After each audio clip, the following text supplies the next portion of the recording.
तो शिला प्रभुपाद जी कौन थे? इस्कॉन के संस्थापक आचार्य। कहने का अर्थ यह है कि अपनी गुरु की आज्ञा से उन्होंने विश्व भर में राधा कृष्ण की भक्ति का प्रचार किया और राधा कृष्ण के मंदिरों की, गौड़ निताई के मंदिरों की स्थापना करी, इस्कॉन की स्थापना करी। तो शिला प्रभुपाद जी के जो गुरु हैं, शिला भक्ति सिद्धांत सरस्वती ठाकुर प्रभुपाद, उनके विषय में, उनके पावन चरित्र के ऊपर आज हम लोग चर्चा करेंगे। तो बहुत दिव्य महाभागवत महापुरुष, वैष्णव चूड़ामणि, मतलब एक ऐसा चरित्र, आप सोचिए, जिनके लिए जगन्नाथ जी का रथ जो है वो 3 दिन तक रुका रहा था। हाँ, जिन्होंने तपस्या करी तो ऐसी तपस्या करी कि लोगों ने दांतों तले उंगली चबा ली कि कलयुग में ऐसी तपस्या कौन कर सकता है। हाँ, जिन्होंने प्रचार किया तो ऐसा प्रचार किया कि चारों दिशाओं में भक्ति का जो है ध्वज लहरा दिया। हाँ, कहते हैं कि जिनके नाम से जो है मायावादी थर थर कांपा करते थे, उनको देखकर रास्ते बदल दिया करते थे। हाँ, जिनसे मिलने स्वयं सुभाष चंद्र बोस आए थे। हाँ, जिन्होंने अपने तर्कों से, अपने ज्ञान से, अपनी विद्वत्ता से भ्रमण करके पूरे भारत के सारे विद्वानों को डिबेट में हरा दिया था। हाँ, जिनको लायन गुरु कहा जाता है, ऐसे थे हमारे शिला भक्ति सिद्धांत सरस्वती ठाकुर प्रभुपाद। तो मैं बात कर रहा था कि आज उस दिव्य महापुरुष के विषय में हम लोग चर्चा करने वाले हैं।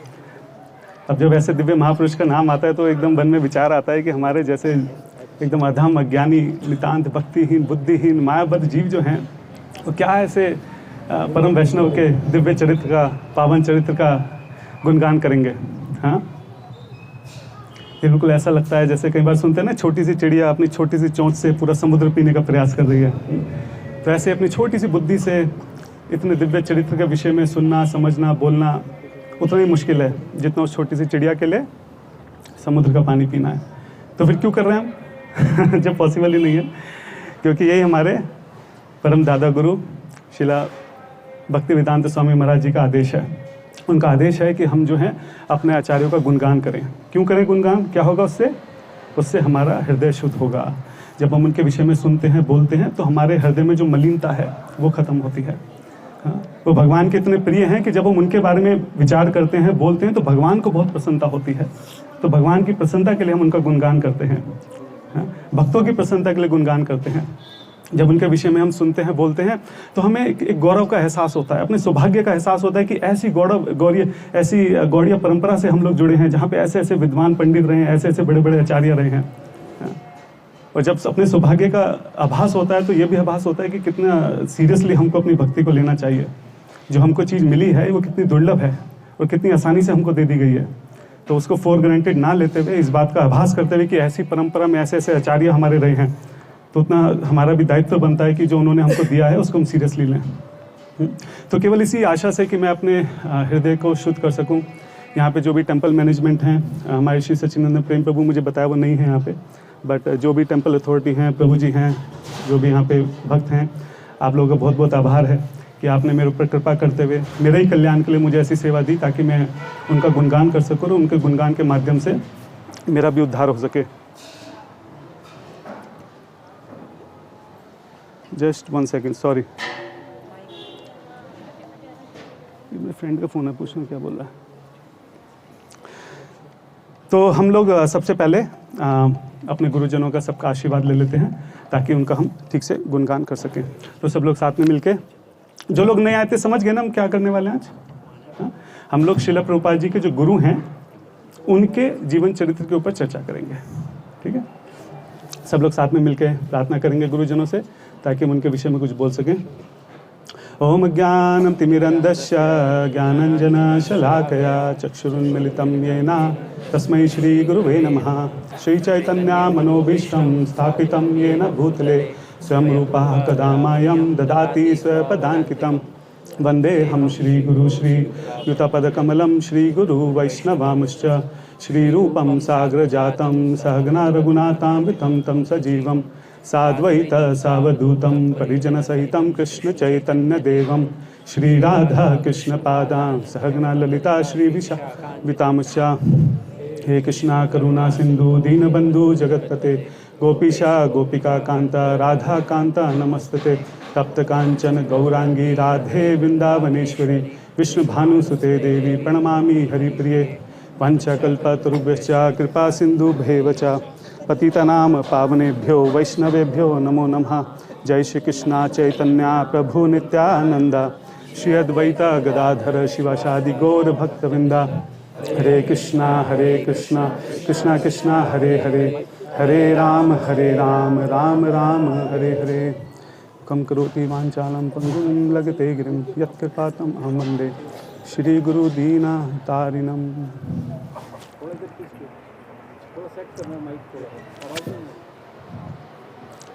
Thank you.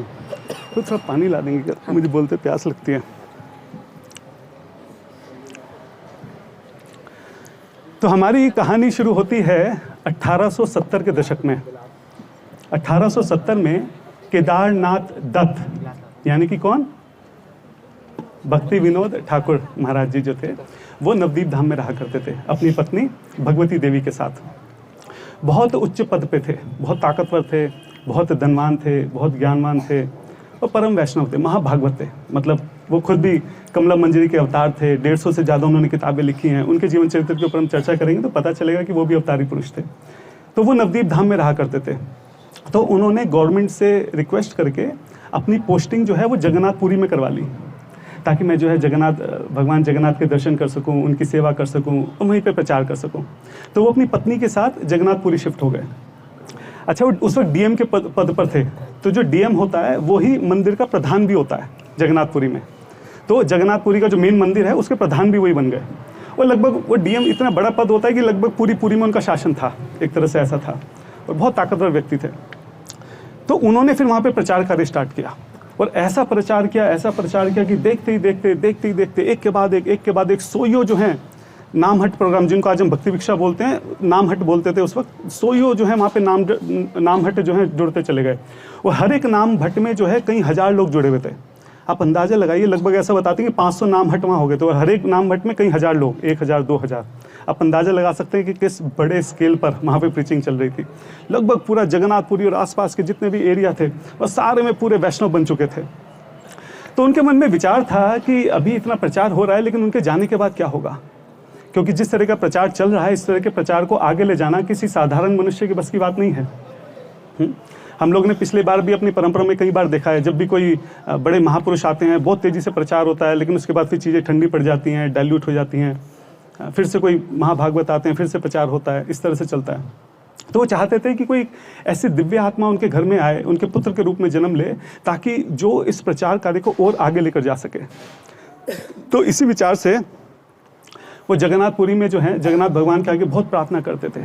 और भगवान के सामने के साथ साथ वो है वहाँ पे बिमला देवी का मंदिर है जगन्नाथ मंदिर के कैंपस के अंदर ही, तो उनसे बहुत प्रार्थना करते थे।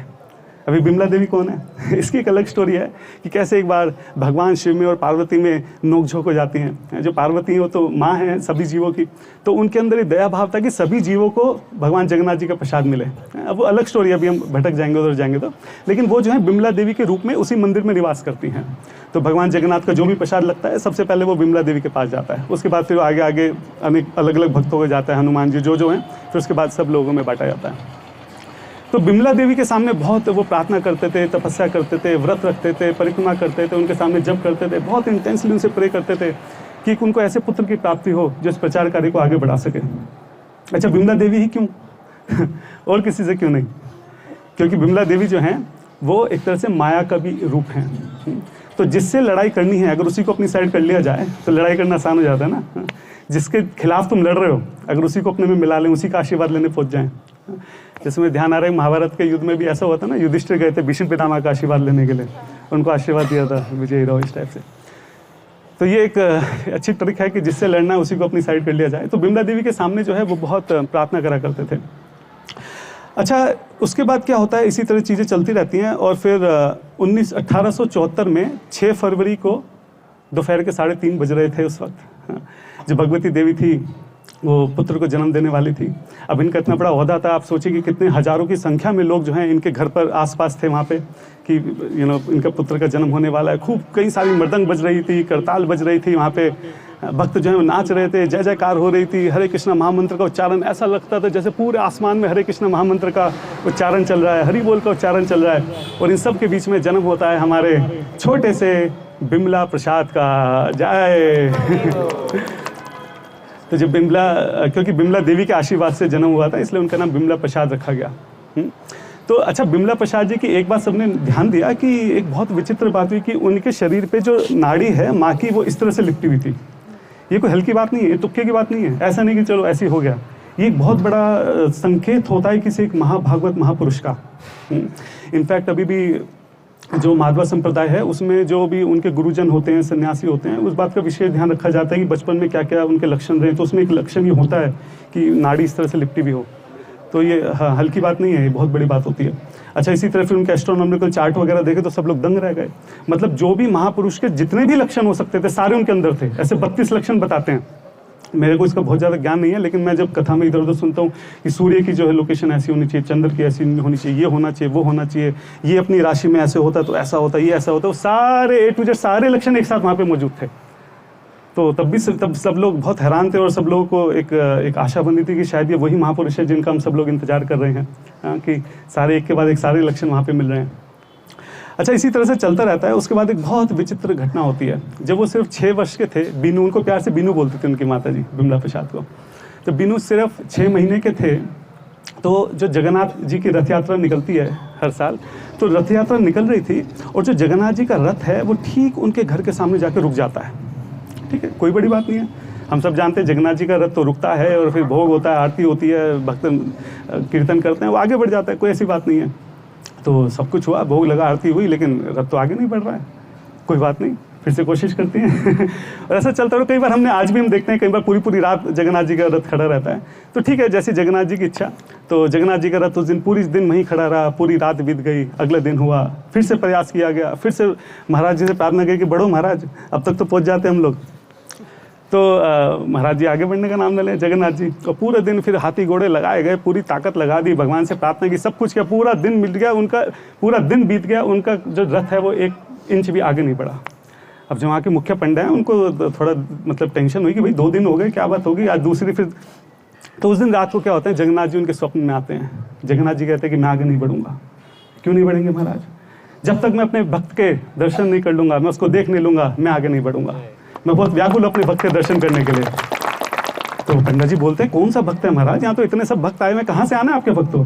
अरे आना कहीं से नहीं है, वो अपने आप नहीं आ सकता, बहुत छोटा सा है वो, बहुत छोटा सा है, बहुत छोटा सा। कौन सा भक्त है जो अपने आप से नहीं आ सकता? और ये कह के जगन्नाथ जी चले जाते हैं। अब जो पंडित जी हैं वो सोचने लगते हैं, कौन सा भक्त है भाई, सुबह उठ के सब बात, चारों तरफ बात फैलते कि भाई पंडित जी को ऐसे सपना आया। तभी सबका ध्यान रहता है कि रथ जो है इनके केदारनाथ दत्त जी के घर के सामने रुका हुआ है। तो कहीं बीनू के बारे में बात तो नहीं कर रहे तो फटाफट से वहाँ पे भगवती देवी जाती हैं, एकदम बीनू को अपनी गोद में भर के जल्दी से लेके आती हैं और रथ में जगन्नाथ जी के सामने वहाँ पे रख देती हैं ताकि वो उनके दर्शन कर सकें, उनको देख सकें। और जो छोटे से बीनू थे वो लुढ़कते लुढ़कते जो है जगन्नाथ जी के एकदम पैरों में जाके उनके पैर पकड़ लेते हैं और अपना सर जो है उसमें रख देते हैं। और तभी वहाँ पर एक बहुत विचित्र घटना होती है। वहाँ पे अचानक से वो क्या देखते हैं कि जैसे ही बीनू उनके पैरों में अपना सर रखते हैं, जगन्नाथ जी की जो माला थी गले की वो टूटकर उनके ऊपर गिर जाती है और उसी क्षण जो है रथ जो है वो आगे बढ़ने लगता है। हरि बोल।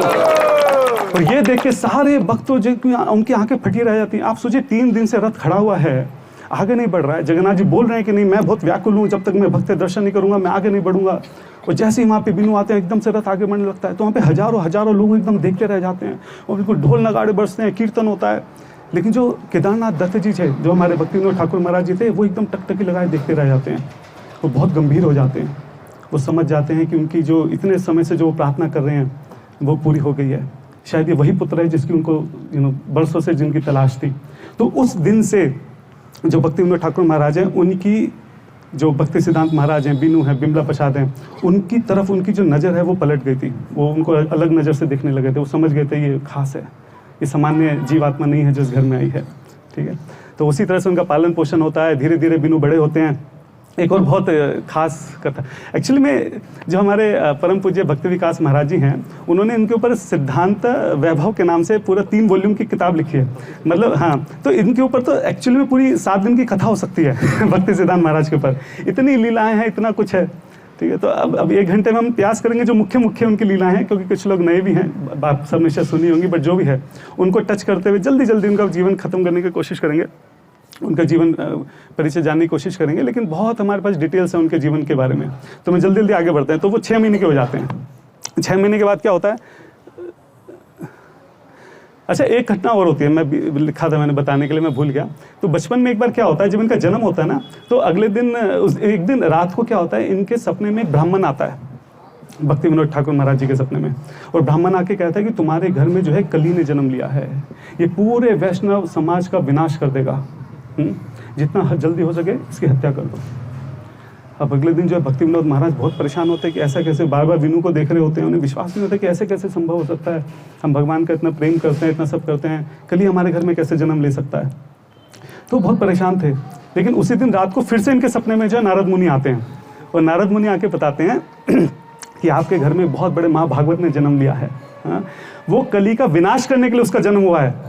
इसलिए जो कल आपके सपने में ब्राह्मण आया था, ब्राह्मण ही वो खुद कली था और डर के कारण आपके सपने में आके उसने ऐसा बोला इनके मारने के लिए। तो आपको चिंता की विषय नहीं है, आपके घर में बहुत बड़े महाभागवत का जो है जन्म हुआ है।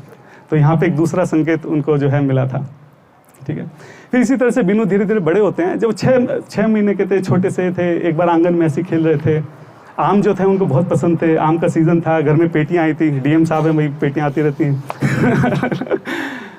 तो आम की पेटी आई थी, तो खेलते खेलते एकदम अनायास ही, मतलब एकदम वो भागते भागते वो आम की पेटी के पास चले गए, आम उठाए, इतना सुगंधित आम था और एकदम उसको पाने लगे। तो जैसे ही मतलब होठों से लगाया भी नहीं था, पीछे से पिताजी ने देख लिया, एकदम पिताजी बड़ी तेजी से चिल्लाए, विनू ये क्या कर रहे हो? तो एकदम वो घबरा गए, अरे अभी तो आम आए हैं, अभी तो भगवान को भोग नहीं लगाए, तुम से पाने का सोच भी कैसे सकते हो? तब जो वो छोटे से बिनू थे उन समझ गए कि उनसे बहुत बड़ा अपराध हो गया है। मतलब ऐसा कैसे संभव है कि किसी एक चीज़ को पाने में वो इतने उतावले हो गए कि बिना भगवान को भोग लगाए वो पाने लगे, भगवान का स्मरण उनके यहाँ से हट गया। तो समझ गए कि उनसे बहुत बड़ी गलती हो चुकी है। पिताजी के पास जाते हैं, नीचे बैठ के कान पकड़ के उनसे माफ़ी मांगते हैं। पिताजी बोलते हैं कि ये जो तुमने अपराध किया है ये मेरे लिए नहीं है, ये अपराध भगवान के लिए हुआ है, तो तुम्हें भगवान से माफ़ी मांगनी होगी। अब आप सोचिए कि सोचने की बात है कि हम सब लोग भी कहीं ना कहीं बार ये गलती करते हैं कि बाहर से कुछ आता है या घर में कुछ बनता है, स्पेशली जो नए नए भक्त जुड़ते हैं वो इस बात की शायद उतनी इंपॉर्टेंस नहीं समझते कि प्रसाद भोग लगाना जो है वो कितना जरूरी है, प्रसाद ही पाना कितना जरूरी है। एक बार जरा सोच के देखिए कि आपके घर में मान लो जितने भी मेंबर्स हैं, घर में कुछ बहुत अच्छा सा बने और सब लोग मिलके आपस में बहुत अच्छे से प्रसाद पाएं, और आपसे कोई पूछे नहीं एक बार भी कि आप खाओगे क्या, आपकी इच्छा है क्या, आप साइड में बैठे और सब लोग बहुत अच्छे से पा रहे हैं, एक बार भी आपसे नहीं पूछें। सोच के देखो कैसा लगेगा। तो अगर हमारे घर में कुछ बनता है या बाहर से कुछ आता है और हम भगवान जो हमारे घर में हमारे ऑल्टर में हैं, एक बार भी हम उनसे पूछें नहीं, अपना चुपचाप उसको पालें, और भगवान दूर से खड़े हुए देख रहे हैं कि सब लोग आपस में बिजी हैं, सब लोग आपस में खा रहे हैं, किसी को मेरी याद नहीं आई, किसी ने एक बार मेरे से पूछा भी नहीं। जस्ट इमेजिन कि भगवान को कितना दुख होता होगा, और ये दुख हमने कितनी बार भगवान को दिया है, ये सोचने की बात है। हमने क्या भगवान की कोई एक भी तस्वीर ऐसी देखी है जहां भगवान अकेले बैठ के प्रसाद पा रहे हैं? आपने जितनी भी देखी है वो सब अपने सखाओं के साथ बैठ के पाते हैं। कोई ऐसी तस्वीर नहीं है कि भगवान अकेले कहीं कुछ खा रहे हैं, वो खा ही नहीं सकते हैं, वो सबको साथ में लेके खाते हैं। ये हम ही हैं जो अकेले खा लेते हैं, जिनको भूल जाते हैं। तो इस चीज़ का हमको ध्यान रखना चाहिए कि घर में कुछ भी बने तो बिना ठाकुर जी के हमको नहीं खाना है, उनको साथ में लेके खाना है, उनके साथ मिलकर खाना है। ना वो हमको कभी अकेला छोड़ते, ना ही हमको कभी अकेला छोड़ना, उनको इस बात का ध्यान रखना है। और एक और बात है कि ये समझिए कि सृष्टि में जितनी भी चीज़ों की उत्पत्ति हो रही है, इन सब की उत्पत्ति जो है वो भगवान की सेवा के लिए हुई है, भगवान के चरणों में चढ़ने के लिए हुई है। अगर हम वो ना करके उसको अपने भोग के लिए इस्तेमाल कर रहे हैं तो उस वस्तु के प्रति भी हम अपराध कर रहे हैं। आप समझे मेरी बात? उस वस्तु जो है उसका अस्तित्व ये है कि वो सिर्फ भगवान की सेवा में यूज होना था, इसलिए वो बनी थी। और अब जैसे वो आम है, एक छोटी कहने के लिए तो एक आम ही है, लेकिन वो उत्पन्न क्यों हुई? भगवान की सेवा के लिए उत्पन्न हुई थी। तो भगवान की सेवा में ना लगाकर उसको हम अपनी सेवा में उसको लगा रहे हैं, अपने लिए भोगने का प्रयास कर रहे हैं। ये ठीक नहीं है, ये अपराध है, उस वस्तु के प्रति भी अपराध है। मैं एक बार कथा में सुन रहा था, महाराज जी ने बहुत जबरदस्त बात बोली, मैं कई घंटों तक उस बारे में विचार करता रहा। उन्होंने बोला जब हम प्रजल्पा करते हैं ना, इधर उधर की बातें करते हैं भगवान से संबंधित जो नहीं है, तो जो शब्द हमारे मुंह से निकलते हैं वो भी क्रोध की अग्नि में जलते हुए हमारे मुंह से निकलते हैं। जो अक्षर हैं वो अक्षर भी हमको पाप देते हैं, मतलब श्राप देते हैं कि हमारा उपयोग जो है भगवान के गुणगान में हो सकता था, हमारा उपयोग जो है भगवान के यशगान में हो सकता था। और तुमने क्या किया हमारे साथ? हमारा पूरा अस्तित्व खत्म कर दिया। हमको इस फालतू की बातों में लगाकर तुमने हमारा जिस वजह से हमारी उत्पत्ति हुई थी वही खराब कर दी। मैं यहाँ पे बैठ के बोल रहा हूँ, मैं खुद भी अपराध करता हूँ, लेकिन मैं एक अपने लिए भी ये बात बोल रहा हूँ कि हम सबको समझना चाहिए कि हर एक चीज़, अगर हम कुछ शब्द भी बोल रहे हैं तो प्रयास ये रहे कि उन शब्दों का इस्तेमाल भी जो है केवल भगवान के गुणगान के लिए हो। और प्रसाद के ऊपर बात ही कर रहे हैं तो एक बात मैं और यहाँ पे बोलना चाहता हूँ। कई बार हम लोग देखते हैं, शायद नए लोग भक्तों से भूल होती हो, क्योंकि जो पुराने भक्त हैं शायद वो तो ऐसा नहीं कर सकते, लेकिन कई बार मैं देखता हूँ कि डस्टबिन में जो प्रसाद की प्लेट पड़ी होती है उसमें प्रसाद भी होता है, मतलब प्रसाद भी लोग उसमें डस्टबिन में डाल देते हैं। अभी बहुत आश्चर्य की बात है कि कैसे संभव है। या तो हम समझ ही नहीं पा रहे इस बात को कि जो प्रसाद है उसमें और भगवान में कोई अंतर नहीं है, या तो वो हमको पता नहीं है, पता है तो उसको मानते नहीं है, पता भी है मानते भी हैं तो फिर करते क्यों नहीं, ये समझ से बाहर है। हमें इस बात को समझना पड़ेगा कि जो भगवान है उनमें और भगवान के प्रसाद में कोई अंतर नहीं है। भगवान जब इस भौतिक जगत में आते हैं अपने प्रसाद के रूप में, अपने नाम के रूप में, अलग अलग गुरु के रूप में, अलग अलग तरीके से आते हैं, उनमें और भगवान में कोई अंतर नहीं होता। ये एक्चुअली में हमारी जो बुद्धि है ना, जड़ तत्व की बनी है, तो इसलिए मैं समझ में नहीं आता। उनको हमें लगता है ये तो प्रसाद है, भगवान कैसे हो सकते हैं, इट डजंट मेक सेंस। तो अभी टॉपिक से मैं भटक जाऊंगा, मैं इसको समराइज करता हूँ यहाँ पे। मैं पॉइंट ये बोलना चाह रहा हूँ कि जो भगवान का प्रसाद है उसमें और भगवान में कोई अंतर नहीं है। ये बात हमें अपनी बुद्धि में बिठानी होगी। तो हम जब भी प्रसाद लें ध्यान से लें, कोई बात नहीं। कई बार लोग क्या करते हैं, डिवोटीज क्या करते हैं, प्रसाद लेते हैं फिर आगे बढ़ते हैं, फिर उनकी कोई फेवरेट डिश आ जाती है, अब पहले प्लेट में आ चुका है तो फिर वो उसमें भर लेते हैं, फिर आधा खाते हैं, आधा नहीं बचता है, फिर उसको इधर उधर करते हैं।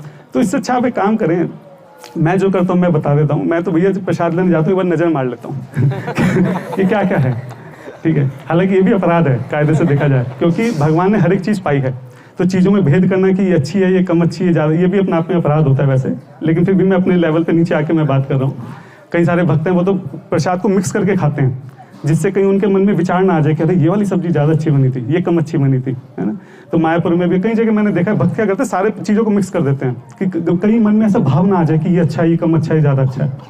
लेकिन चलो मैं अपने लेवल पे आके बात कर रहा हूँ, मैं एटलीस्ट उस स्तर पर नहीं हूँ कि भक्त क्या, मतलब मैं क्या करता हूँ कि एक बार नज़र मार लेते हैं, ठीक है। तो मैं आइडिया लग जाता है कि क्या है, जो खाना है, जितना खाना है उतना ही अपनी थाली में लें, है ना, दोबारा ले लेंगे। हमारे सेंटर में कितनी बार ऐसा होता है प्रसाद कम पड़ता है, हार्डली कभी ऐसा होता है, हमेशा प्रसाद जो बचता ही है अंत में, तो प्रसाद की कमी नहीं होती है। तो जितना खाना है, जितना जो खाना है वही लें, दोबारा ले लें, कोई दिक्कत नहीं है। और अगर बच जाए मान लो किसी भी तरीके से, तो उसको घर ले जाएं, घर ले जाके दोबारा पालें 1-2 घंटे में जब हो। लेकिन फेंकना प्रसाद को जो है वो किसी भी तरीके से एक्सेप्टेबल नहीं है।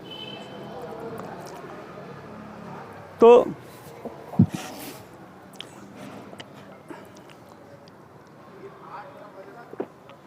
इस चीज़ का हम सब लोग ध्यान रखें कि प्रसाद को फेंके ना।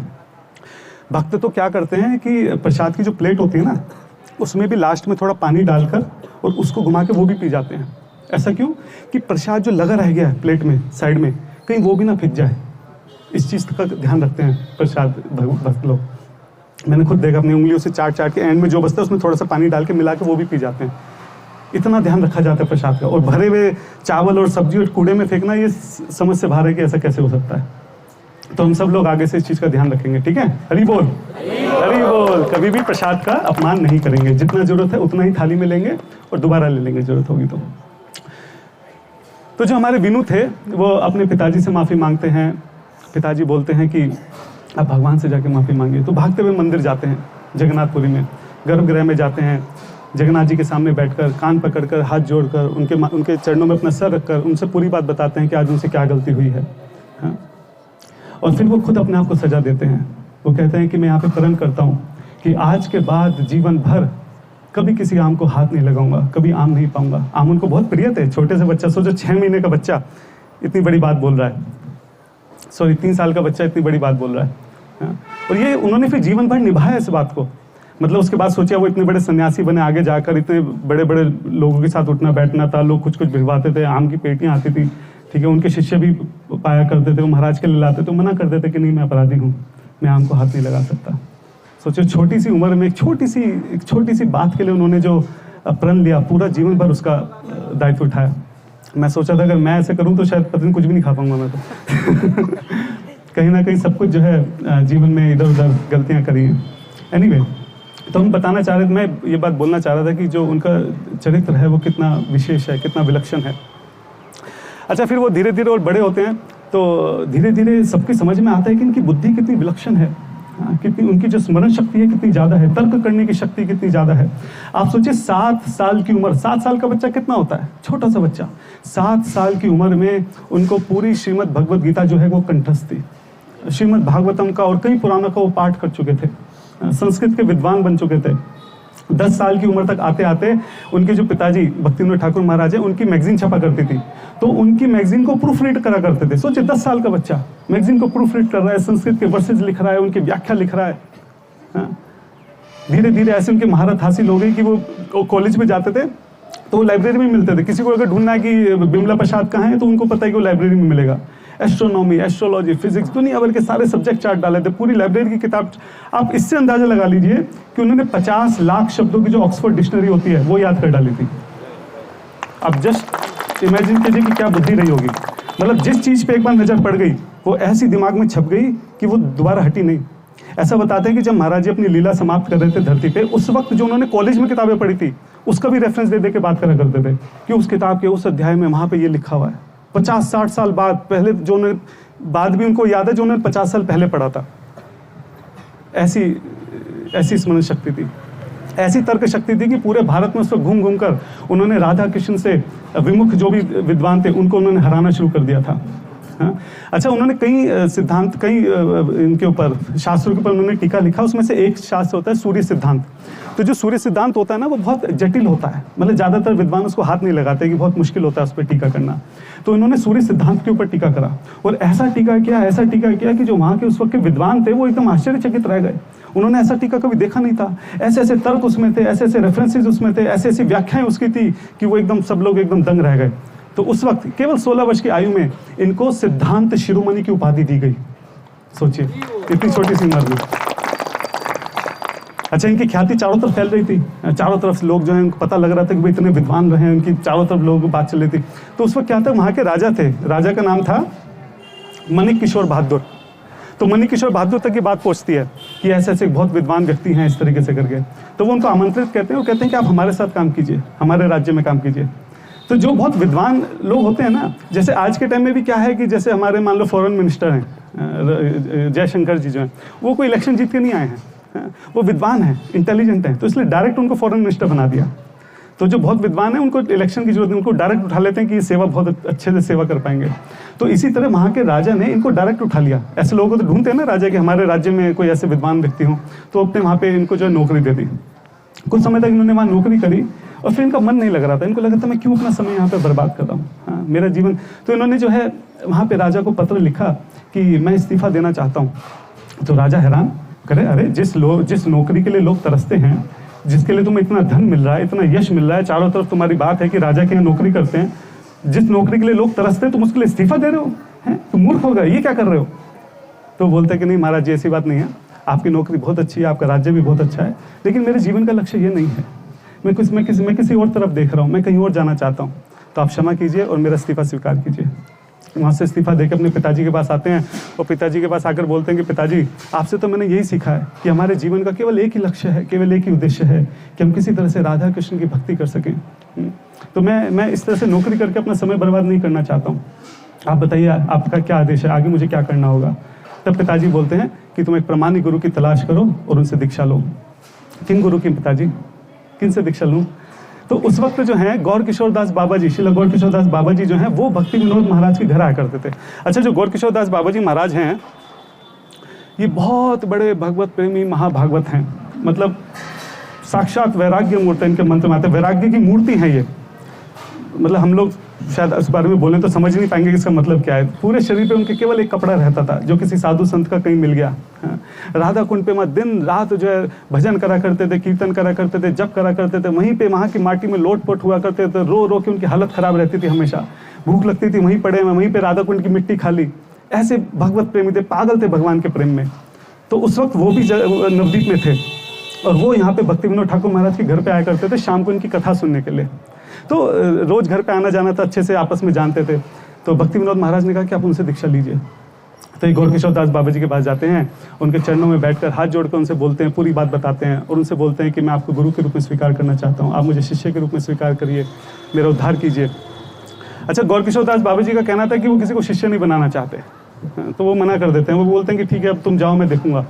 मैं बात करूँगा निताई गुरंगा से, गौड़ निताई से, अगर उन्होंने आज्ञा दी तो फिर देखेंगे, अभी तुम जाओ। उन्हें लगा ऐसे टरका देते हैं कहीं और चला जाएंगे, है ना।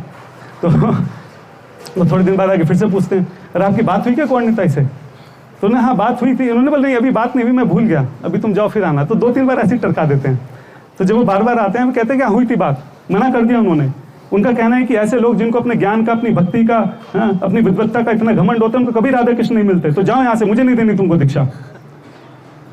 तो जो बिमला प्रसाद थे वो एकदम बहुत दुखी हो जाते हैं, और वो एकदम से पीछे मुड़ते हैं और समझ जाते हैं कि अगर वो सोचते हैं कि अगर मुझे अपने गुरु से दीक्षा ही नहीं मिल सकती तो मेरे जीवन जीने का लाभ क्या है। सही बात तो ये है कि दीक्षा मिलने के बाद ही जीवन का प्रारंभ होता है, द्विजा जिसको बोलते हैं ना, दूसरा बर्थ होता है, सेकंड बर्थ होता है। तो अगर दीक्षा ही नहीं मिल रही तो जीने का लाभ ही क्या। तो गंगा नदी की तरफ मुड़ते हैं और सोचते हैं कि मैं अपने प्राण ही त्याग देता हूँ, अगर दीक्षा नहीं मिल रही तो कुछ फायदा नहीं जीने का। तो जो गौर किशोर दास बाबा जी थे, जब उनको जाते हुए देखते हैं तो समझ जाते हैं पीछे से, तो पीछे से वो आवाज़ लगाते हैं, वापस बुलाते हैं, बहुत प्रेम से उनके सर पे हाथ फेरते हुए कहते हैं कि जाओ गंगा नदी में स्नान करके आओ और मैं तुम्हें दीक्षा दूंगा, जाए। और वहाँ से फिर जो है हमारे बिमला प्रसाद जी की दीक्षा होती है और उनका नाम क्या हो जाता है, श्री वासना भानवी देवी दयित दास, उनको नया नाम मिलता है। तो वासना भानवी देवी, विष्णु भानु की पुत्री वासना भानवी देवी दयिता, यानी कि विष्णु भानु की पुत्री ने जिसको अपना दिल दे दिया है यानी कि कृष्ण, उनके दास वासना भानवी देवी दयित दास। बहुत सुंदर वहाँ पे उनको नाम मिलता है। और फिर वो अपने गुरु की सेवा में वहाँ पे लग जाते हैं, कई वर्षों तक गुरु की सेवा करते हैं। तो गुरु उनको आदेश देते हैं कि अब तू जो है तुम नाम जप करो और खूब नाम जप करो। तो वो वहाँ पे वो विचार करते हैं कि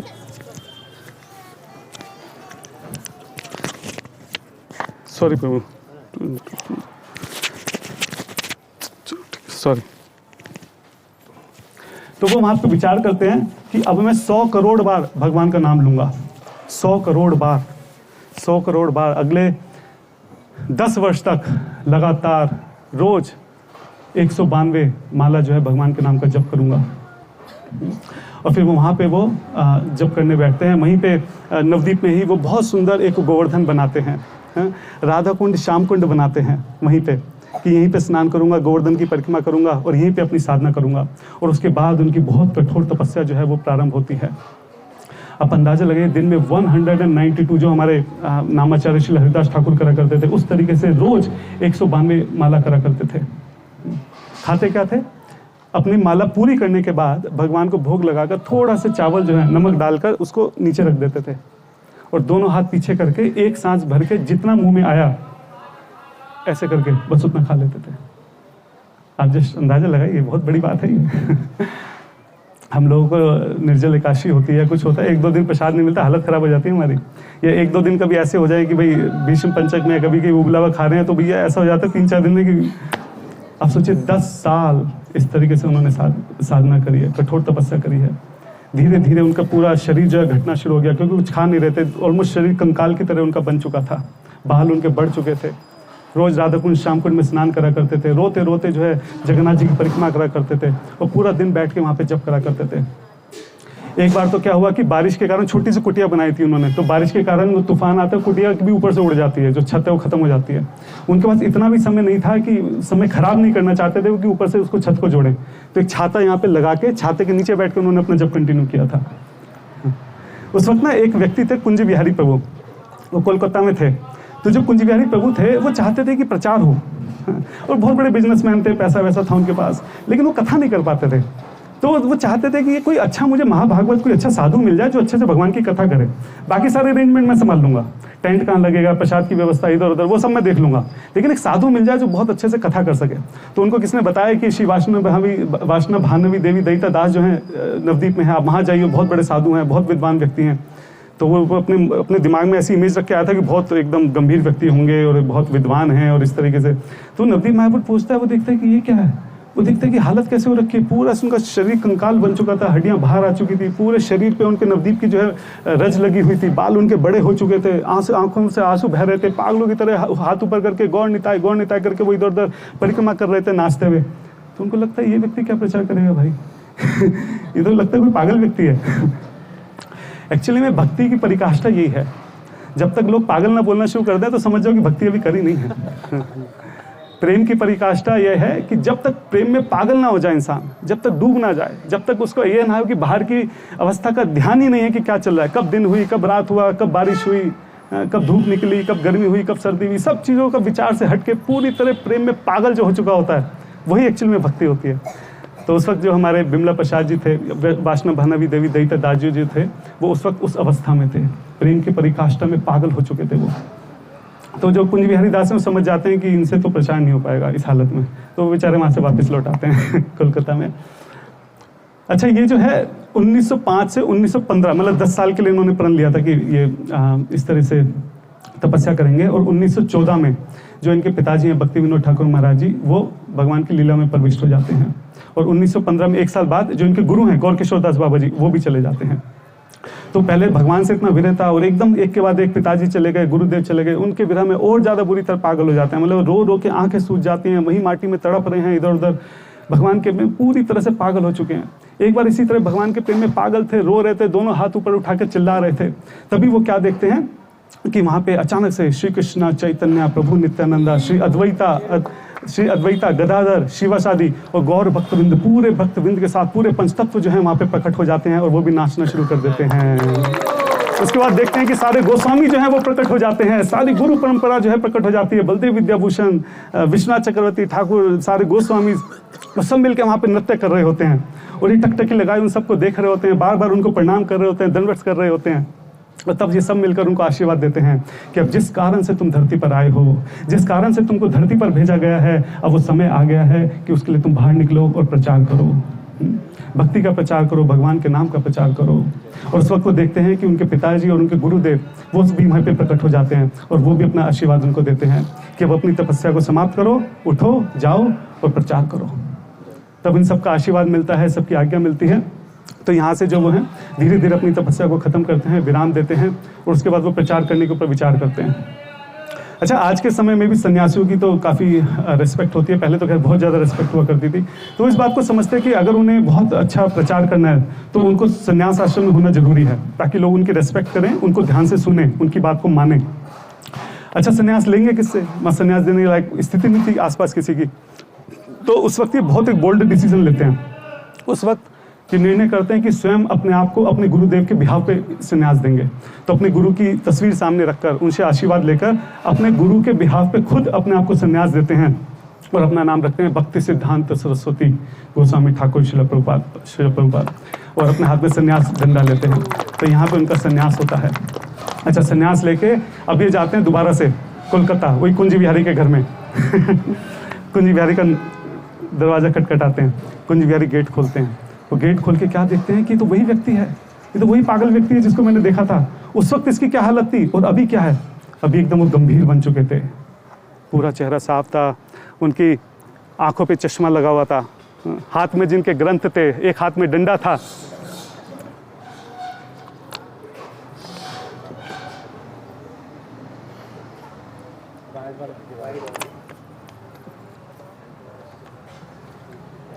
आवाज आ रही है मेरी? थोड़ी बहुत, थोड़ा आ रही है ना? तो जब वो अपना दरवाजा खोलते हैं तो वो देखते हैं कि एक बहुत गंभीर व्यक्ति खड़ा हुआ है, बहुत लंबे थे भक्ति सिद्धांत सरस्वती महाराज, हाँ, और एकदम आंखों पे चश्मा है, हाथ में ग्रंथ हैं, हाँ, सर जो है मुंडन हो चुका है, पीछे जो है शिखा लगी हुई है। और फिर वो कुंज बिहारी के साथ बैठकर आगे की रणनीति बनाते हैं और प्रचार कार्य करते हैं। जो कुंज बिहारी थे ये उनके प्रथम शिष्यों में से एक थे, तो उनको अपने गुरु की तरह स्वीकार करते हैं, उनकी सेवा करते हैं और उनका प्रचार कार्य में हेल्प करते हैं। तो यहाँ से प्रचार कार्य प्रारंभ होता है। अच्छा, जब प्रचार कार्य प्रारंभ होता है तो ऐसा प्रचार करते हैं, आप सोचिए कि अब पहले माइक नहीं होते थे अब जस्ट सोचिए, oh sorry Prabhu ji, I am sorry. तो पहले माइक नहीं होते थे। आप सोचिए कि 200, 400, 500 लोग जो आए हैं, पूरा तेज आवाज में बोलना है कि सबको सुनाई दे। और आप सोचिए इनकी कथा कोई आधा घंटा 1 घंटा नहीं चलती थी, 4 घंटा मिनिमम, 4 घंटा, 5 घंटा, 7 घंटा, 8 घंटा, 10 घंटा ऐसे कथा चला करती थी। तो एक बार ये कथा कर रहे थे तो वहाँ पे एक डॉक्टर भी बैठे हुए थे। तो 7 घंटे हो चुके थे, लगातार इतनी तेज बोल रहे थे 7 घंटे तक।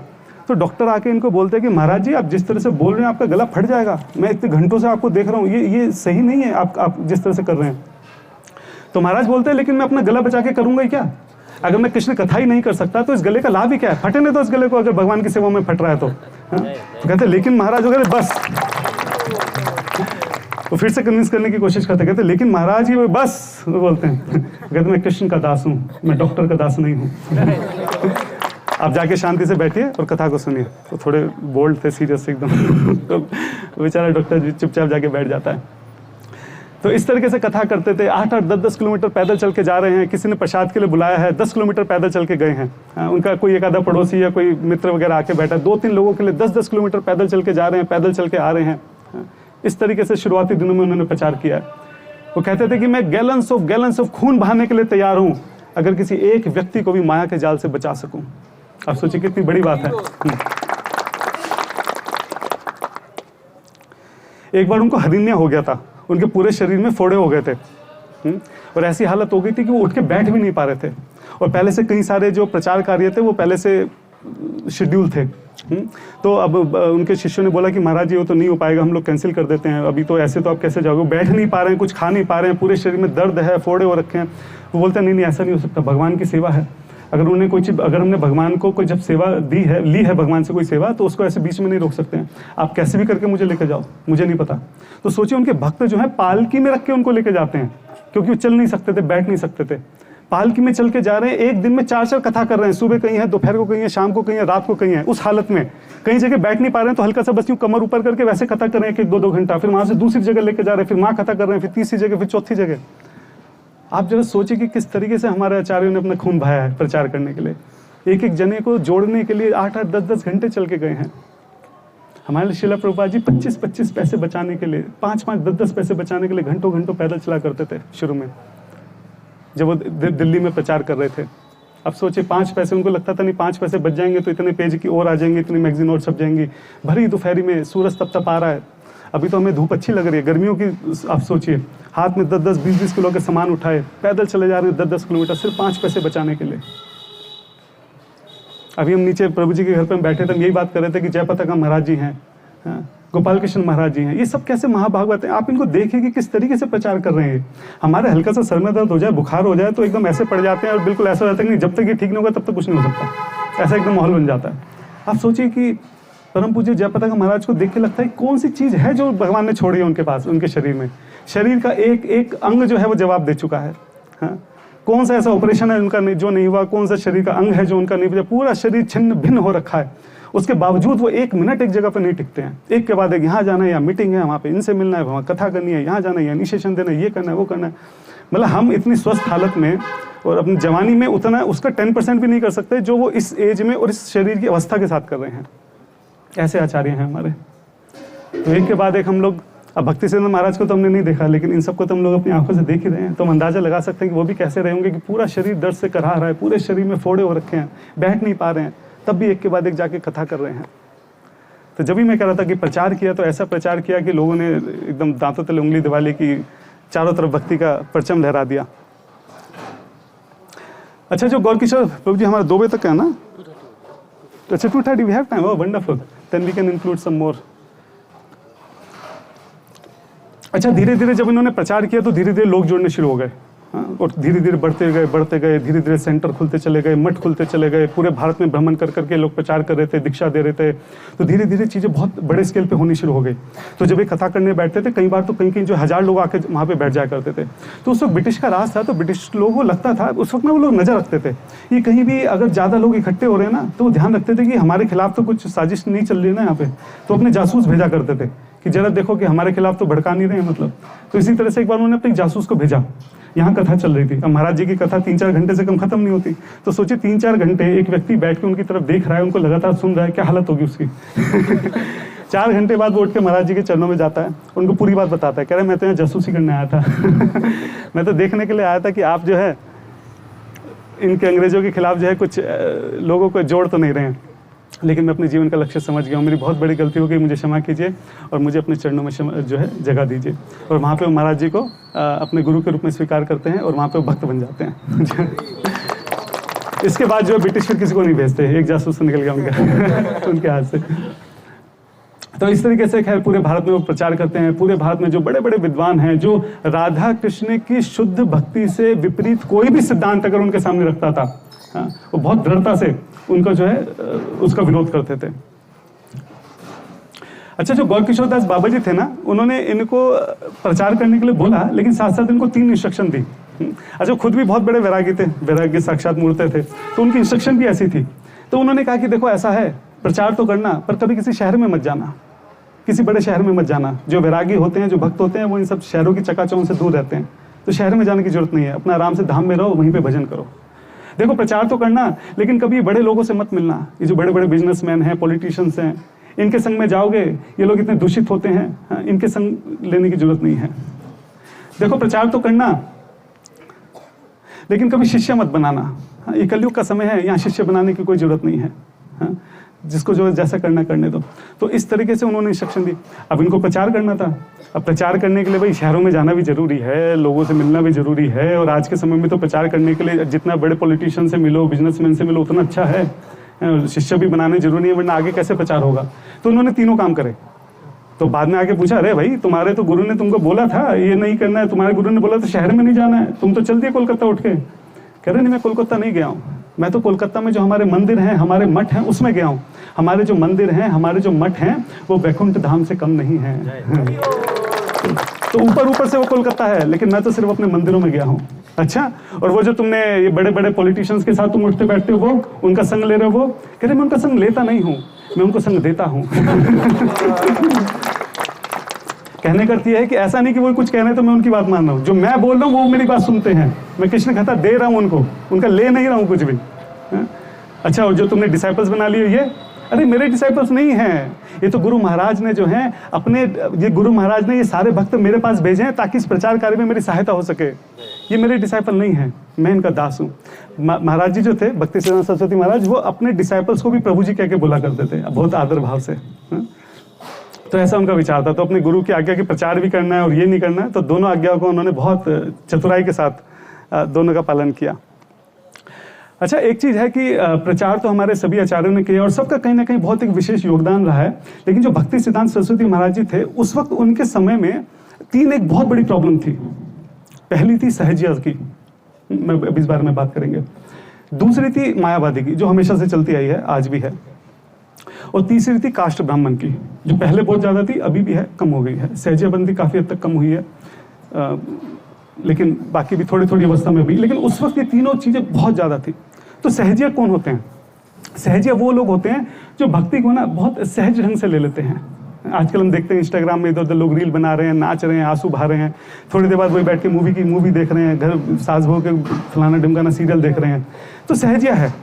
उनसे पूछे जब करते हो? नहीं जब तो नहीं करते। शास्त्र पढ़े? नहीं। गुरु बनाए? नहीं। धाम में रहे हो? नहीं। तपस्या के? नहीं। क्या कहे, बस रील बनाइए। तो सहजिया लोग होते हैं कि सहज ढंग से, मतलब भक्ति। आपने सुना होगा, विशेष करके भारत में ही बहुत बड़ी प्रॉब्लम है यहाँ पे, मतलब किसी को जो है कृष्ण की मुरली सुनाई दे रही है, किसी को जो है पायल की ध्वनि सुनाई दे रही है, किसी को जो है क्या बोलते हैं मोर पंख मिल जाता है। ठीक है, तो ये मतलब लोग किसी भी हालत में, मुझे लगता है कि लोग रेडी बैठे किसी को भगवान मानने के लिए, मतलब कोई हल्का सा भी कुछ कर दे, थोड़ा सा जादू कुछ दिखा दे, तो लोग सीधा उसको भगवान ही बना देते हैं। तो यहाँ पे ये जो सहजिया की प्रॉब्लम है बहुत ज्यादा। इनफैक्ट जब प्रभुपाद जी बाहर प्रीच कर रहे थे, बाहर से जब लोग, प्रभुपाद जी के डिसाइपल्स जो थे, जब वो यहाँ पर आए तो उनको सबसे आश्चर्य इसी बात का हुआ था कि प्रभुपाद जी ने हमको बताया है कि भगवान को पाना इतना सरल नहीं है, कितनी कठिन तपस्या है, कितना प्रेम भगवान से हम करते हैं, कितने लंबे समय तक साधना भक्ति करते हैं, तब जाके भगवान मिलते हैं। लेकिन यहाँ पे तो लोग कह रहे हैं कि उनको कृष्ण दिखाई देते हैं, यहाँ पे तो लोग कह रहे हैं उनको बांसुरी सुनाई देती है, यहाँ पे तो लोग कह रहे हैं उनको ये कभी मोर पंख मिल जाता है, कभी किसी की पायल सुनाई दी, क्या चल रहा है? तो प्रभुपाद जी उनको समझाते हैं कि क्या प्रॉब्लम है यहाँ पे भारत में। तो उस वक्त जो सहजिया पंथी थी, सहजिया लोग थे, वो बहुत ज्यादा थे, और खाली ज्यादा नहीं थे, बहुत ऑर्गेनाइज्ड वे में थे, मतलब लिटरली इंस्टीट्यूट बने हुए हैं बड़े बड़े, उसमें मतलब आ रहे हैं। और खाली सहजिया पंथी भी अगर अपने तक रहे तो ठीक है, लेकिन सहजिया के नाम पे बहुत सारे अवैध कार्य चल रहे थे। मतलब जो लड़के लड़के उनका अवैध संग हो रहा है, वो साथ में आ रहे हैं और बोल रहे हैं कि कृष्ण हैं, राधा हैं, गोपियां हैं, इस तरह से करके भगवान के नाम पे, गौड़िया वैष्णव के नाम पे वो इस तरह की सब बातें कर रहे थे, इस तरह की हरकतें करा करते थे, अवैध संबंध बनाया करते थे। उस कारण से जो गौड़िया वैष्णव परंपरा है, जो इतनी महान परंपरा है, जिसमें चैतन्य महाप्रभु से जो प्रारंभ हुई है, उस परंपरा का नाम जो है बहुत खराब होता जा रहा था। लोग नीची नजरों से देखते थे, लोगों को लगता था अच्छा गौड़िया वैष्णव ना, ये तो वही है ना, ये जो लड़के लड़की आपस में घूमते रहते हैं, ये भाव लोगों का आ गया था।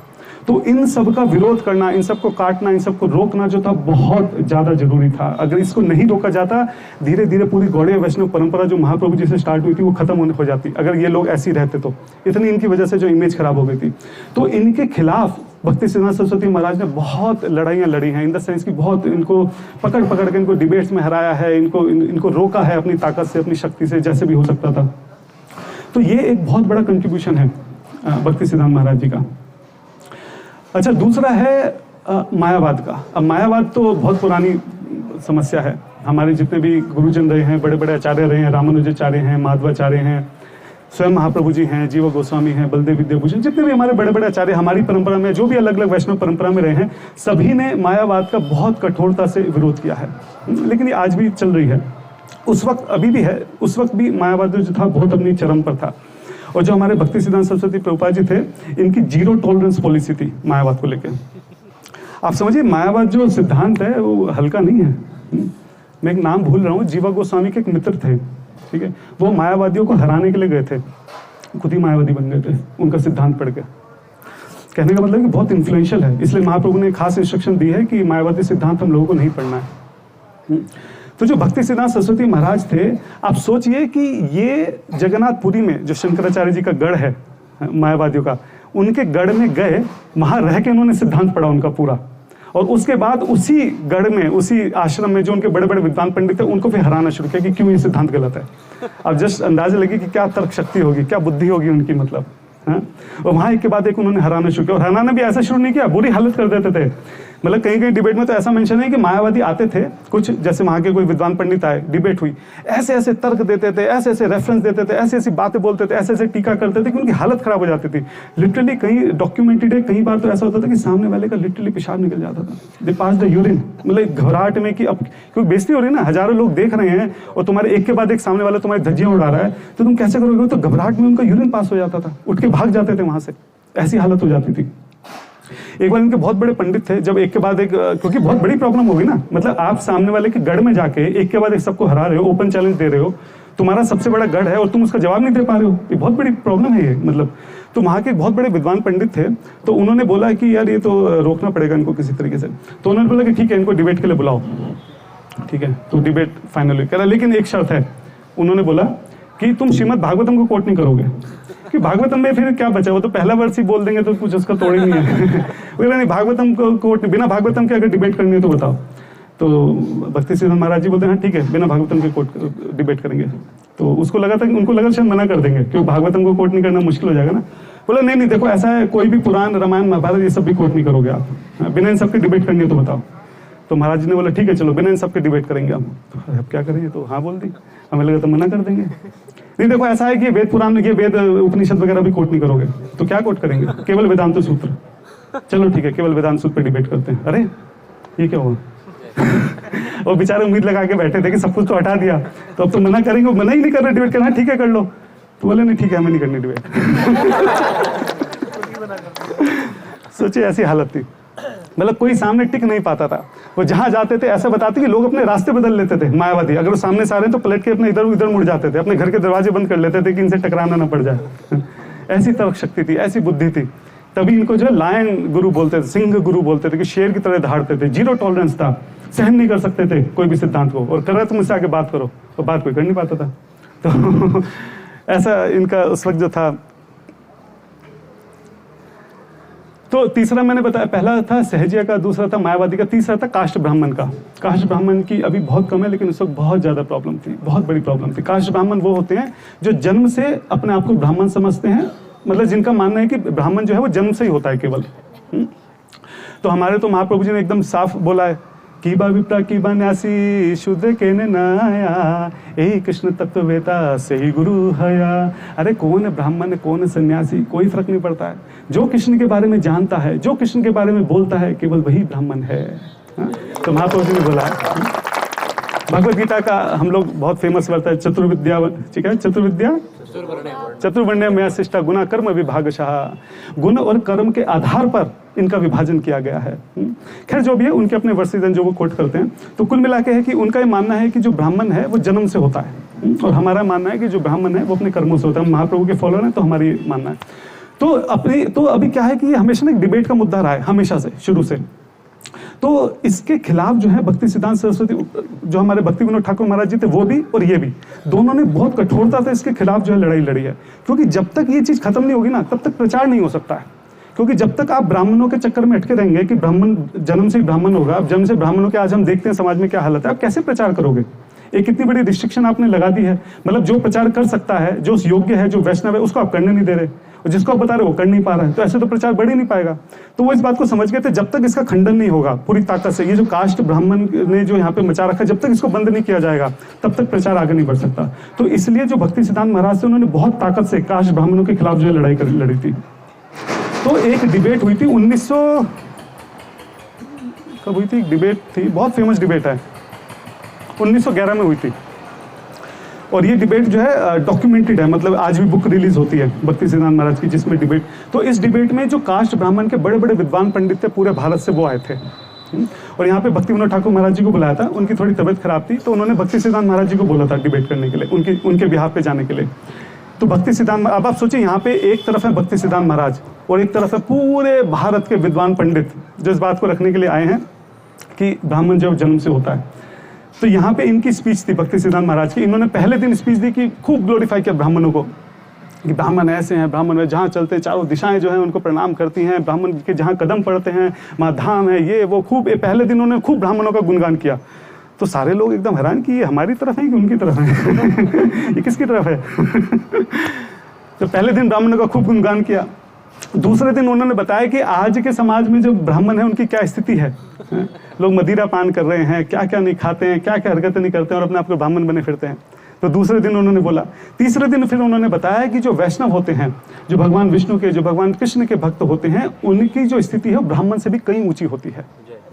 तो इसको यहाँ पे उन्होंने स्थापित किया अपने तर्कों से, शास्त्रों के रेफरेंसेस से। उसके बाद वहाँ पे डिबेट हुई, उन्होंने कुछ बोला, इन्होंने एक के बाद एक ऐसे ऐसे वहाँ पे तर्क रखे, ऐसे ऐसे रेफरेंसेस दिए, ऐसे ऐसे उनकी काट करी कि धीरे धीरे सब वहाँ पे चुप हो गए, किसी को समझ नहीं आया कि अब क्या बोलें। ठीक है, और वहाँ पे सिंगल हैंडेडली एक तरफा सारे विद्वान पंडित जो वहाँ पे इकट्ठे हुए थे, सबको उन्होंने नेस्तो नाबूद करके सबको वहाँ पे हरा दिया। तो ये बहुत भयंकर डिबेट थी, वहाँ पे उनकी हालत खराब हो गई थी। अब ये बहुत बड़ी बेइज्जती की बात है। आप सोचिए कि हमारी तरह नहीं है कि चलो किसी ने कुछ बोल दिया तो क्या ही फर्क पड़ रहा है। ये मतलब नेशनल लेवल के, आप सोचिए कि मान लो जैसे भारत में कोई, मान लो हमारे भारत को कोई कैबिनेट मिनिस्टर जाए डिबेट करने के लिए, हाँ? या जैसे आजकल यूएस में होता है ना, दोनों प्रेसिडेंट डिबेट करते हैं, वो डिबेट बहुत इंपॉर्टेंट होती है, पूरा देश उसको सुनता है। मतलब अगर उसमें कोई व्यक्ति हारता है तो वो कोई ऐसी वैसी हार नहीं है, उससे पूरा भविष्य निर्धारित होता है उन हार से। तो ये डिबेट भी ऐसी कोई हल्की मोटी ऐसी तो पता नहीं कितनी डिबेट में लोगों को हराते फिरते थे, लेकिन ये बहुत इंपॉर्टेंट डिबेट थी। इसको सिर्फ इस डिबेट को सुनने के लिए आसपास के गाँव के हजारों लाखों लोग वहाँ पे एकत्र हुए थे, और पूरे भारत के विद्वान एकत्र हुए थे। तो बहुत इंपॉर्टेंट डिबेट थी। और यहाँ पे जब उन विद्वानों की जो है बेइज्जती हुई, उनका जो अपमान हुआ, उसको वो सहन नहीं कर पाए।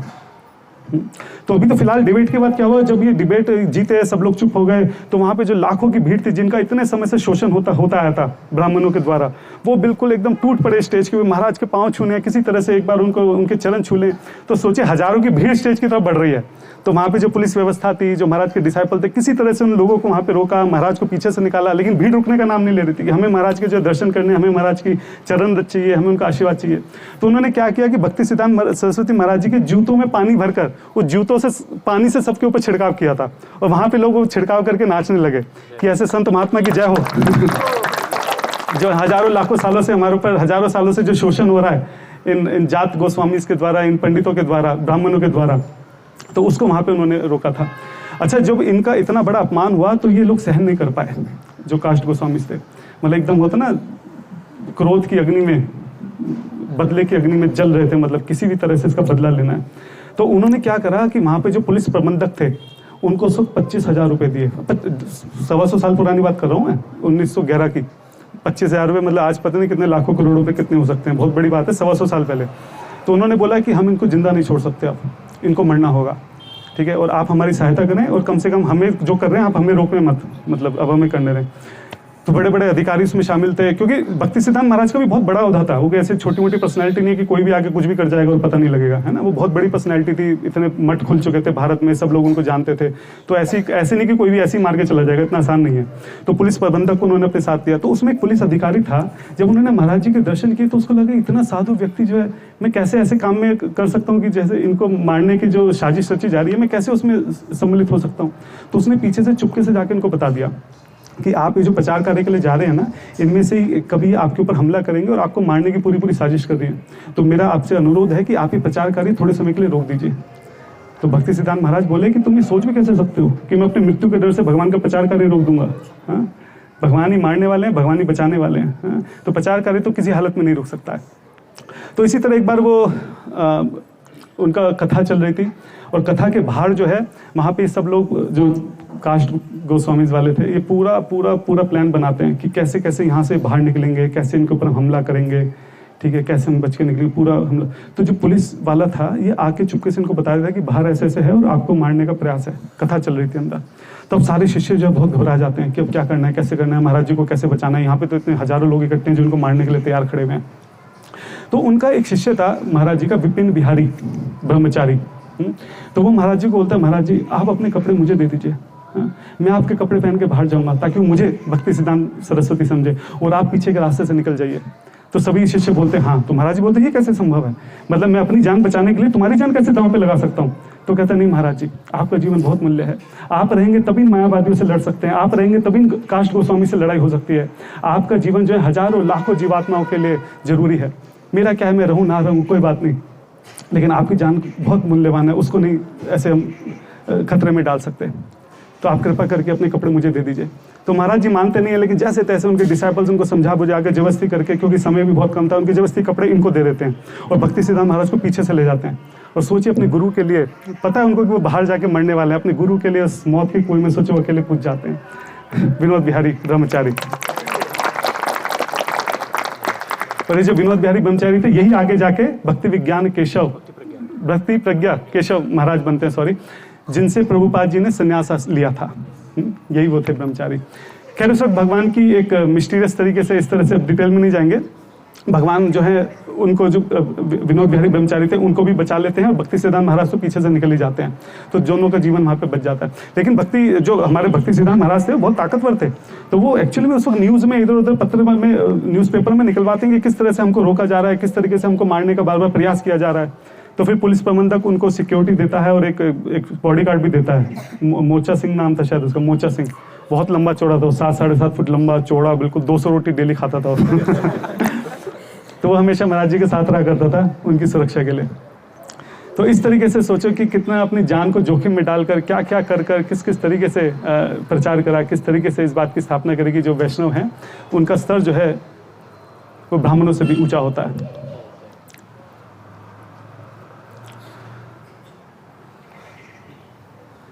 तो मैं जैसे बता रहा था कि जो भक्ति सिद्धांत सरस्वती महाराज हैं वो बहुत स्ट्रेट फॉरवर्ड थे। मतलब वो ऐसे बात को घुमा फिरा के, लोला पोला, थोड़ा सा ऐसे डाइल्यूट करके, सेक्युलर, ये सब नहीं चलता था उनके साथ। वो जो बात है एकदम बिल्कुल स्ट्रेट फॉरवर्ड बोला करते थे, घुमा फिरा के उनकी आदत नहीं थी बोलने की।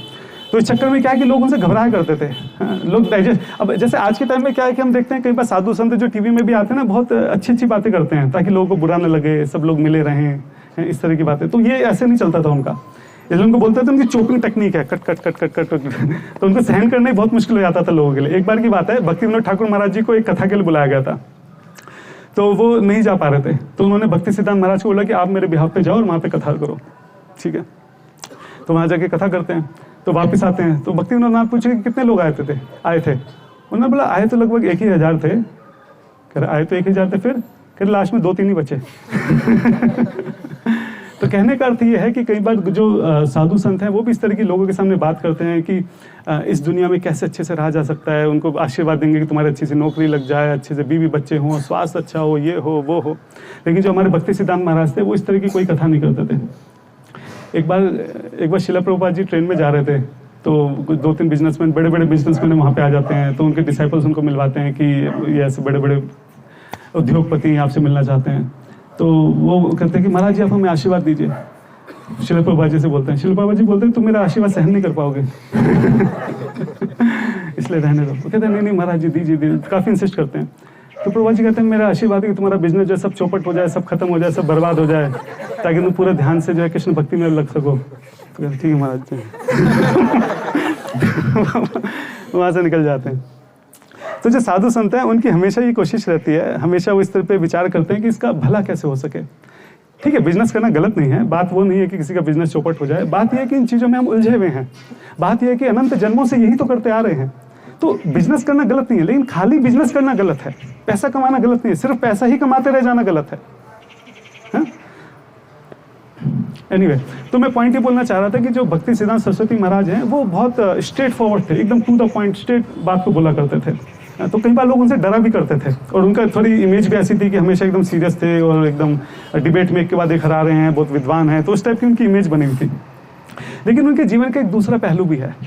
दूसरा पहलू यह है कि वो कितने खाली कठोर उसके नहीं थे, वो कितने कोमल हृदय के भी थे।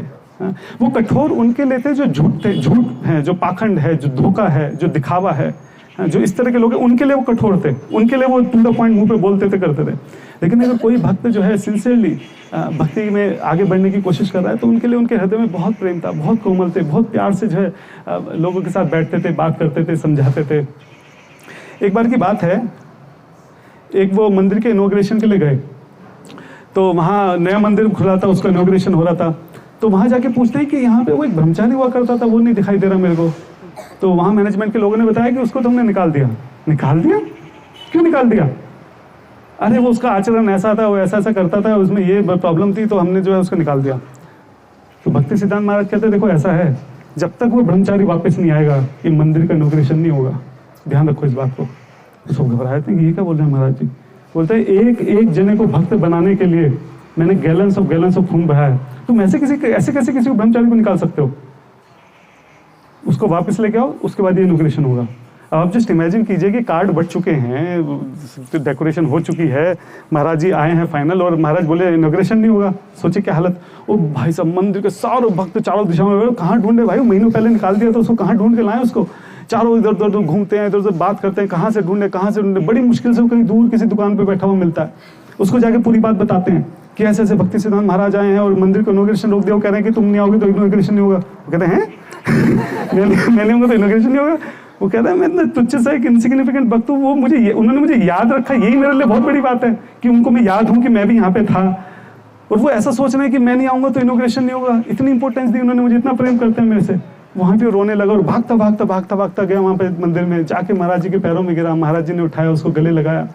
बोलते हैं महाराज जी मुझे बहुत बड़ी गलती हो गई, मेरी गलती थी एक्चुअली, मेरा ही आचरण ठीक नहीं था, तभी इन लोगों ने मेरे को यहाँ से निकाला, मैं इसी लायक था मुझे यहाँ से निकाल दिया जाए।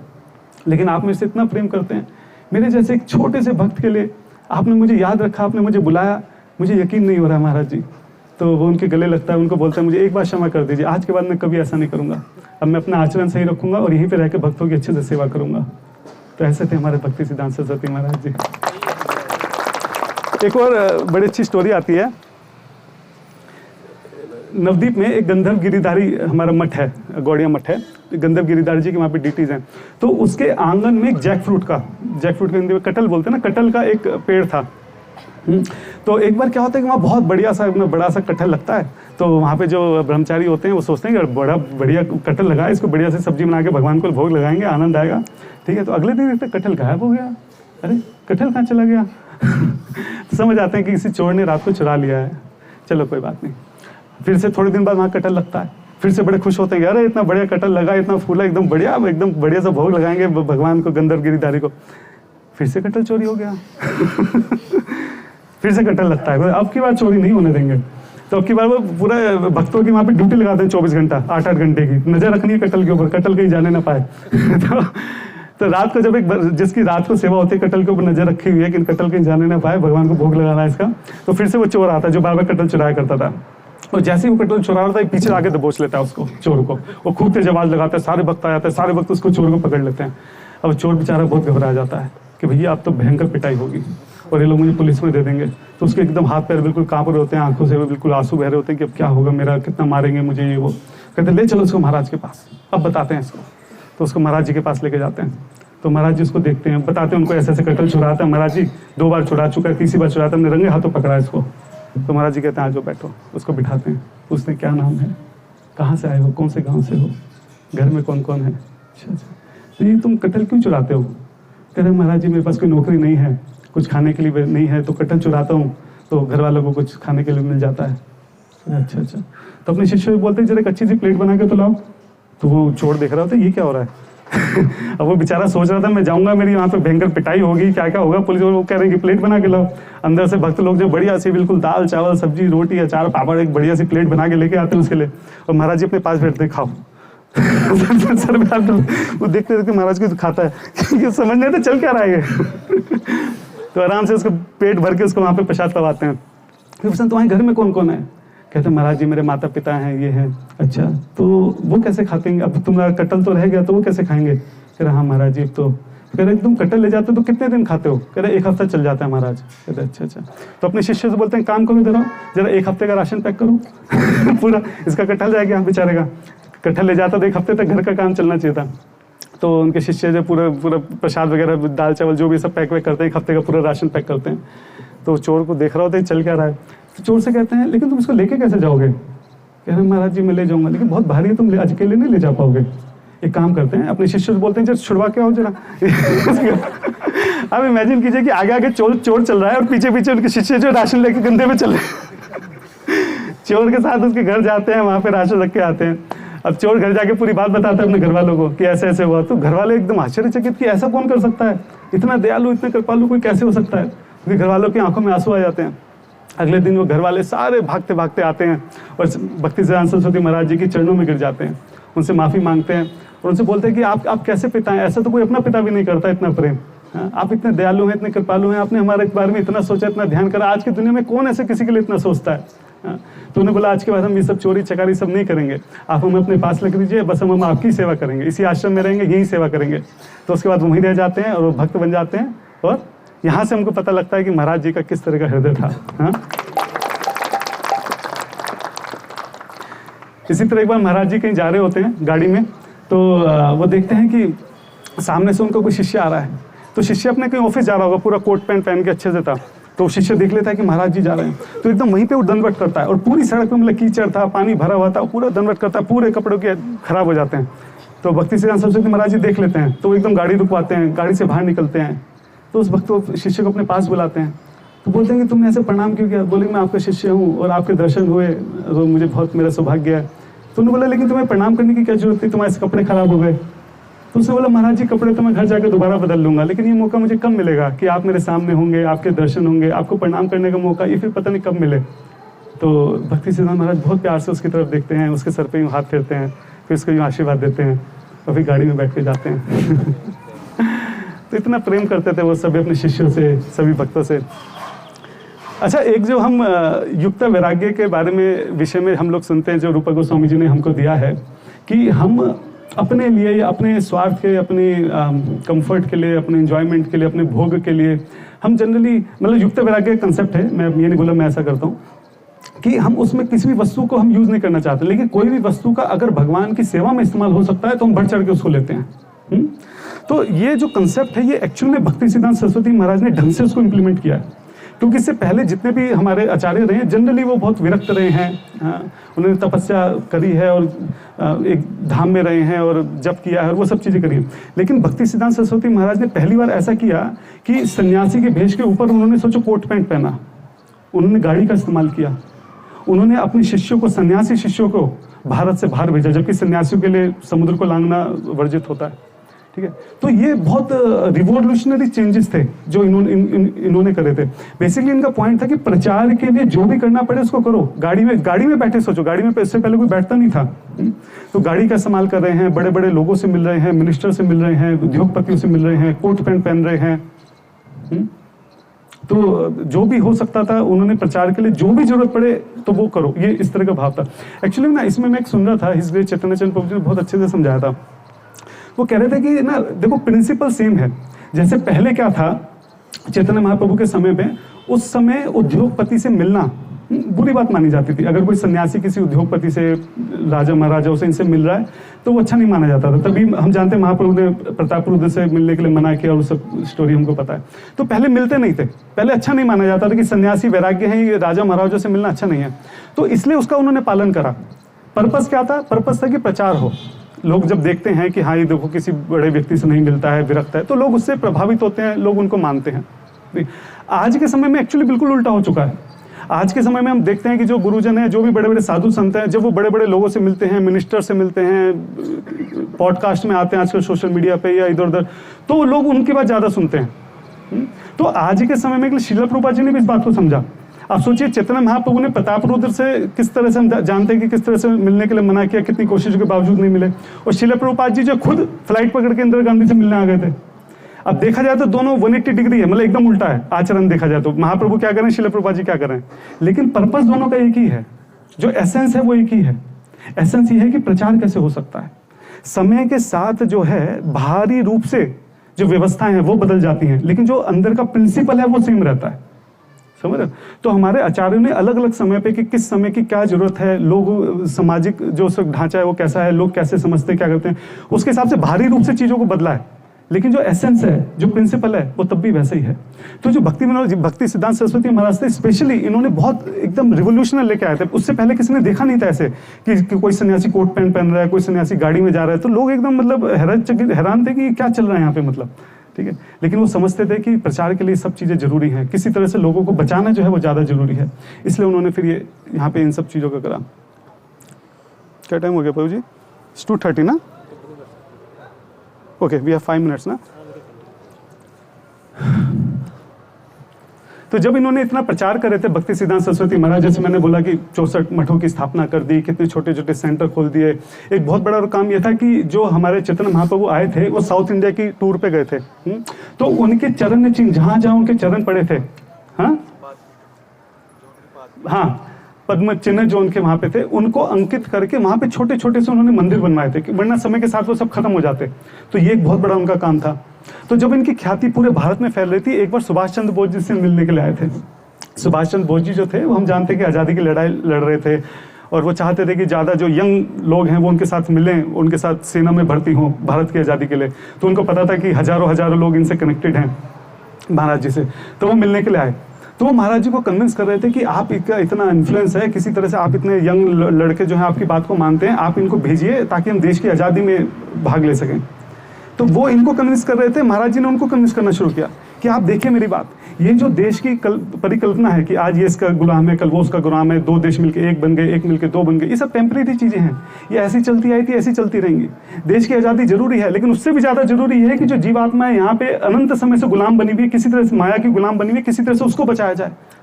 आज़ादी आज नहीं तो 10 साल बाद हो जाएगी, लेकिन जो जीवात्मा यहाँ से चली गई वो तो हमेशा के लिए चली जाएंगी। पता नहीं अनंत जन्मों के उनका चक्कर फिर से शुरू हो जाएगा, कब उनको दोबारा मनुष्य जन्म मिलेगा। तो आज़ादी जरूरी है, लेकिन आज़ादी से भी ज़्यादा जरूरी है कि किसी तरह से जीवात्माओं को बचाया जाए। आप एक काम कीजिए, आप इतने इन्फ्लुएंशियल, आप मेरे साथ जुड़िए, है ना, और आपकी जितनी सेना में लोग हैं हम सबको प्रचार कार्य में लगाएंगे और पूरे दुनिया में धुआंधार प्रचार करेंगे। और सुभाष चंद्र बोस की इनकी शक्ल देख रहे हैं कि मैं इनको कन्विंस करने आता है, मुझे कन्विंस करने में लग गए। खैर उन्होंने उनकी बात तो नहीं मानी, लेकिन उन्होंने सुभाष चंद्र बोस जी ने उनको सराहना की कि आप बहुत अच्छा काम कर रहे हैं। बहुत मुश्किल आज के समय में ऐसे साधुओं का मिलना, और उनका आपस में बहुत प्रेम था। भक्ति सिद्धांत सरस्वती महाराज भी कई बार उनके लिए जो है सुभाष चंद्र बोस जी के लिए प्रसाद भिजवाया करते थे बाद में। तो बहुत एक अच्छा इंसिडेंट था यहाँ पे। अच्छा, एक बार क्या होता है, एक भक्त ना उनको फ़ोन करता है, मैं जगह भूल गया, मैंने कहीं सुना था, मैं लिखना भूल गया कि वहाँ पे ना बाढ़ आने वाली थी। तो बोलता है कि महाराज यहाँ पे बाढ़ आने वाली है, अब क्या करें, इतना बड़ा मंदिर है, क्या बचाएं क्या ना बचाएं, समझ में नहीं आ रहा है। तो महाराज जी बोलते हैं काम कीजिए, सबसे पहले तो जो वहाँ के विग्रह हैं आप उनको बचाइए। ठीक है महाराज जी, और यहाँ पे इतनी किताबें, उन सबका क्या करना है महाराज जी? उन्होंने बोला केवल 3 किताबें, केवल भगवद गीता, भागवतम और चैतन्य चरितामृत, बस ये 3 की किताबें बचा लीजिए, बाकी सारी किताबें जो दोबारा से प्रकाशित हो जाएंगी इन 3 के ऊपर। ठीक है महाराज जी। और महाराज जी साथ में एक इंस्ट्रक्शन और देते हैं कि अगर समय ऐसा आ जाए कि इन 3 किताबों में से तुम 3 किताबें ना बचा पाओ, तो महाराज जी बोलते क्या करना कि सबसे पहले तुम चैतन्य चरितामृत रखना अपने सर पे, उसके ऊपर भागवतम रखना और उसके ऊपर भगवद गीता रखना, कि अगर तुम पानी में डूबने लगो और ऐसा हो कि नहीं कुछ ना कुछ तुम्हें छोड़ना, तो ऊपर से भगवद गीता छोड़ देना। हाँ, क्योंकि भगवत गीता की डिटेल जो उसकी एक्सपेंशन है, जो उसका टीका है, वही श्रीमद् भागवतम है। तो श्रीमद् भागवतम भी अगर हमारे पास है, अगर भगवत गीता नहीं भी रही तो भी कोई दिक्कत नहीं है। और अगर ऐसा समय आ जाए कि भागवतम भी नहीं बचा पा रहे हो, जब चेतना चरितामृत भागवतम में से केवल एक ही बचा सकते हो, तो भागवतम भी छोड़ देना। अगर चेतना चरितामृत भी हमारे पास रह गई तो मान के चलो हमारा कुछ भी नहीं लॉस्ट हुआ है, हम फिर से बाकी सारी किताबें प्रकाशित कर देंगे। तो इससे पता चलता है कि चेतना चरितामृत कितनी मुख्य किताब है। एक्चुअली में जब मैंने पहली बार चेतना चरितामृत पढ़ी थी ना, मुझे खुद ये फीलिंग आ रही थी कि इसमें सब कुछ है, सारे भागवतम के जो भी इंपॉर्टेंट वर्स हैं सारे इसमें थे, सब कुछ तो रेफरेंस है इसके अंदर, तो और पढ़ने की जरूरत ही क्या। ऐसे मुझे ध्यान की उस वक्त फीलिंग आई थी कि चेतना चरितामृत अगर कोई पढ़ ले, समझ ले, उसका रटन पठन करे तो बहुत है, कुछ जरूरत नहीं उसके अलावा। फिर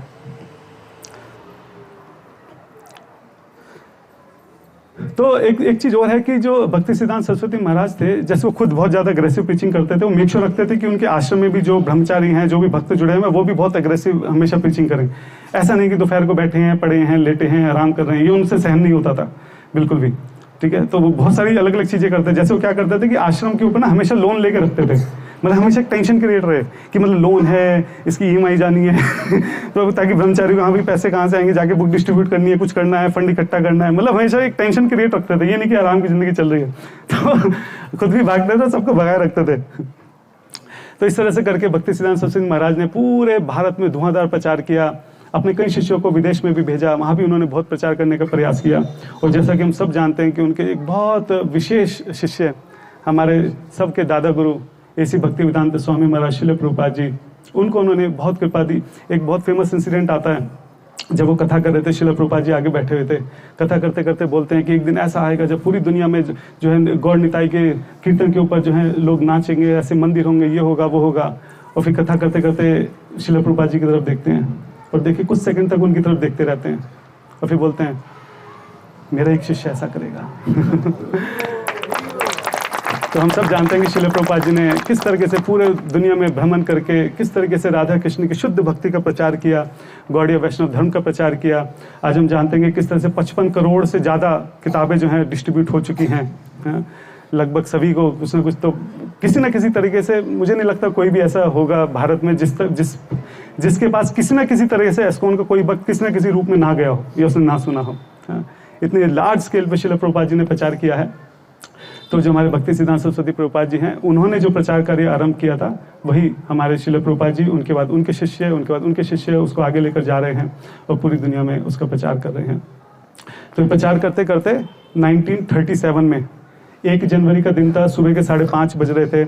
उस वक्त भक्ति अक्षत श्रीधर महाराज जी जो थे वो रूपा मंजरी के पद गा रहे थे और वो पद सुनते सुनते जो भक्ति सिद्धांत सरस्वती महाराज हैं वो अपनी लीला में वापस युगल की जो हमारे राधा कृष्ण की जो लीलाएं हैं वहाँ पे वो वापस प्रविष्ट हो जाते हैं।